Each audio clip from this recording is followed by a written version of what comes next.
Welcome back to News Live at 6. Tomorrow, the highest court in New York will hear arguments about whether the state should change its congressional district lines. The current maps were drawn after a contentious court fight last year and led to a surprise wave of narrow Republican victories in battleground House seats.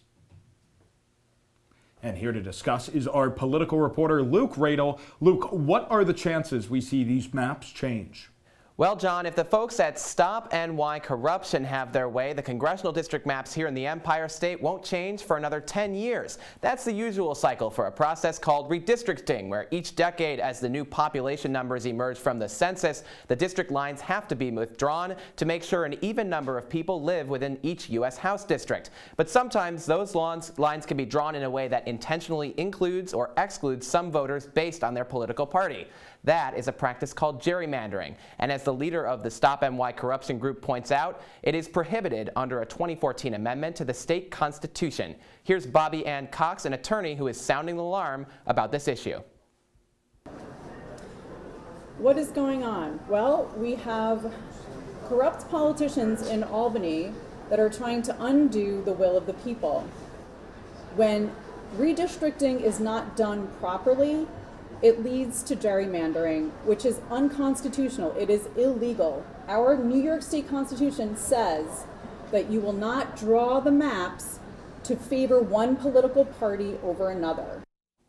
Now, after an extended back and forth during the last election cycle, this was the map we ended up with. It was drawn by a nonpartisan expert called the Special Master and created several toss-up districts that were snagged by Republicans in last year's midterms. Take a look at that wave of red. Lots of wins for Republicans in New York's 17th District, Mike Lawler, Mark Molinaro in the 19th District, and Brandon Williams right here in NY22. But it's interesting that Williams appeared at that news conference on Friday with Claudia Tenney, given that up until last year, Tenney actually lived here in NY22 out in my hometown of Utica. She moved out to this sweeping conservative district, NY24, and won 2/3 of the vote there last fall.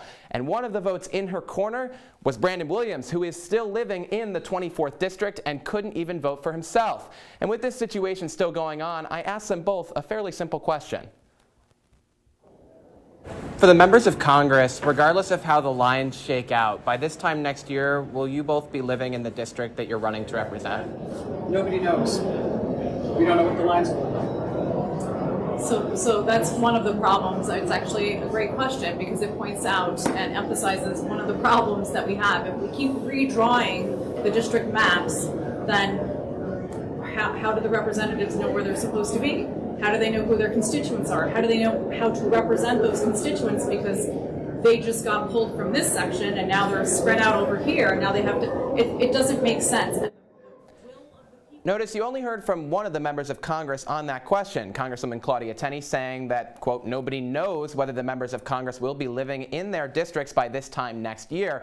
And though he didn't answer that question, the concern does apply to our congressman here in Syracuse, Brandon Williams. He currently lives about 2 miles outside the district lines, even though during his first campaign he promised he would move here. One senior advisor who worked on that campaign and who was involved in conversations ahead of that promise being made tells me, quote, I'm not sure whether he was ever serious about that promise, but I know I never saw a moving box. He was far more worried about finding a place in Washington, D.C., the advisor continued, than he ever was about moving into his own district.